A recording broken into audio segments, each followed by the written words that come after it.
There is a lot of stuff about the musk out there. As with other catastrophes, the blame is thick and sticky upon the ground, and as is typical, nay endemic to our culture, we blame him and them. They being horrible children, however, is not the problem. It is our desire to be him, to be them. The joke is that the average American bloke thinks of ancient Rome every day for at least 5 minutes. Amazing and absolutely true, I'm sure. And ancient Rome is the model for the US founders and the English power elite since the Elizabethans. If one was 14 and wanted to understand the truths of the society he or she is entering, one could do worse than study ancient Rome. And the women might very well say, no, let's do something else, shall we? And the boys?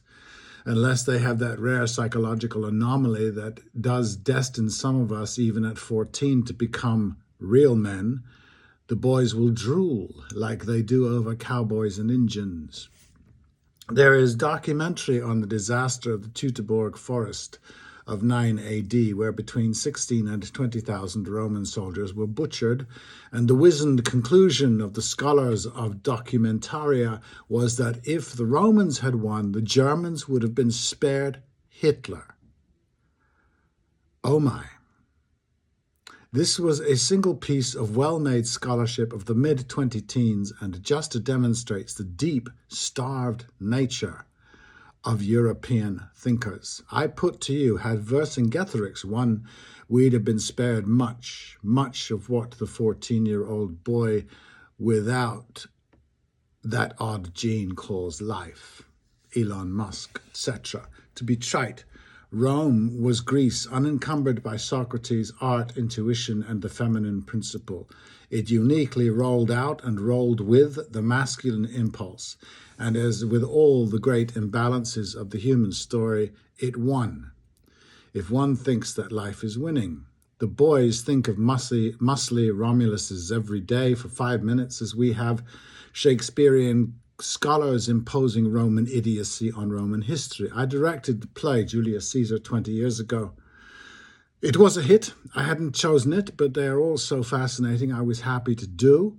I had played Antony about 5 years before, so I had a feel for the interior. Studying through one night, I laughed out loud. It is about male jealousy at best, dick measuring at least, beautifully wrought, of course, but that's the story. It's that simple. It's not the intellectuals will think, well, it's about the nobility, the noble revolutionary Brutus toppling the crass, vulgar, populist tyrant. Come on, people. It was like watching the narcissists of American Congress at it every day, all those prudes, except for the brilliant soliloquies. Always Shakespeare picking holes in the human. Brutus has a few Democrat clones, well-groomed and articulate, virtuizing murder like it was Gaza. Adam Schiff, does he deserve Portia? Indeed. That is what we do. That is our trap. Crassus, Roman general, was said to be the richest man in Rome through property speculation, accumulated during the dictatorship of Sulla, who was a major contributor to the crushing of Spartacus and his slave rebellion. Bells do ring. Need we be free? Do we want to be? And what is it until we know what it is? Were Brutus and Cassius free ever of their ghastly selves? Is the freedom to bear arms the right to be in the chains of relentless fear? I really don't know. We all have our definition. We all create prisons of our lives, which we then imagine we need to be free to lead.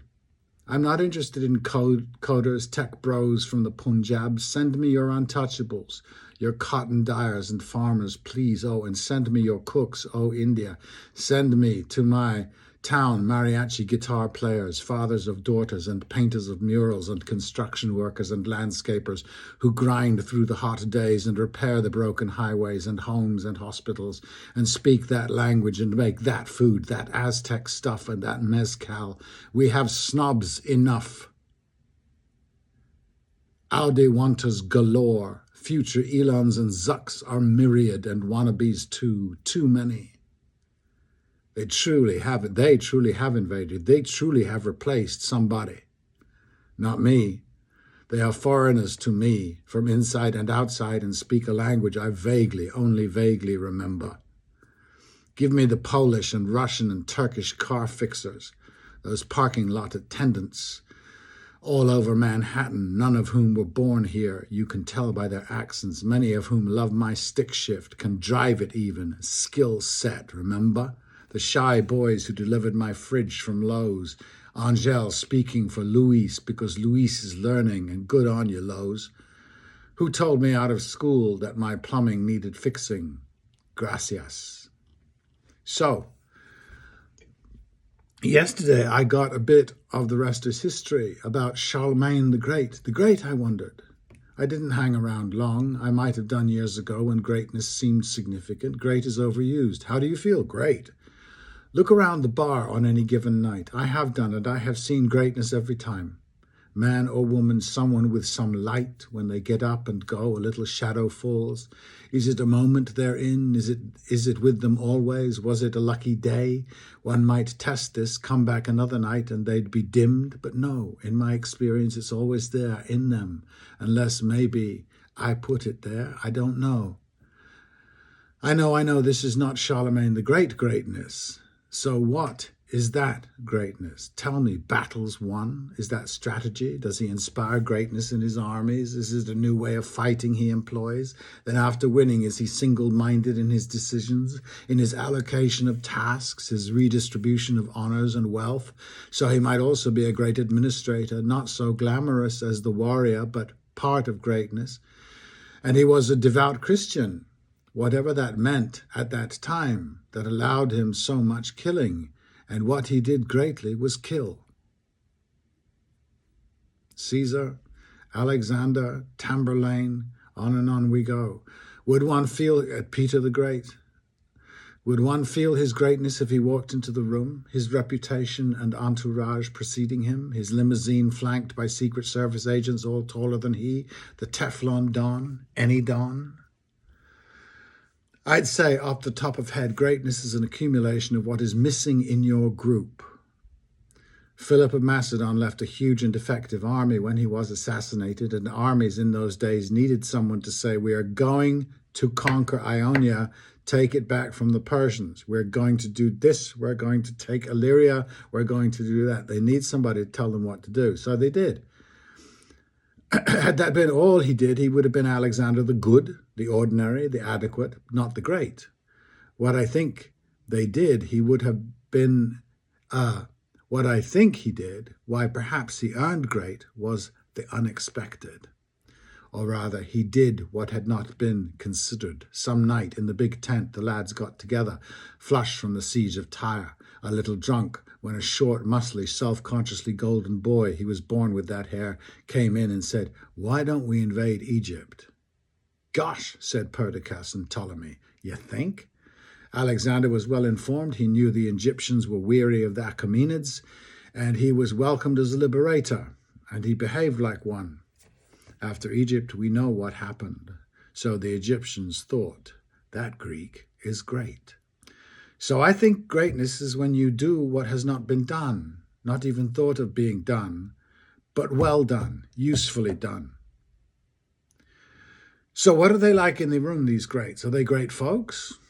Or do we, who have never met them personally, who have never been chewed out by them because they were grumpy one day, never there to be bullied by one who is convinced he is born better or not? I don't know. I've met lots of ordinary people with great veins of greatness, like veins of gold or coal even. Maybe they were having special days, but I'll remember them as great always. I like to see them, and they are enough. The others, like Alexander's, I am not in the army that needs that greatness. Now, I say that about Alexander, and there are caveats, because the personality was sincerely extraordinary. And there's Jesus, and probably Muhammad, Buddha. There's all kinds of extraordinary human beings out there. Not lots, but enough.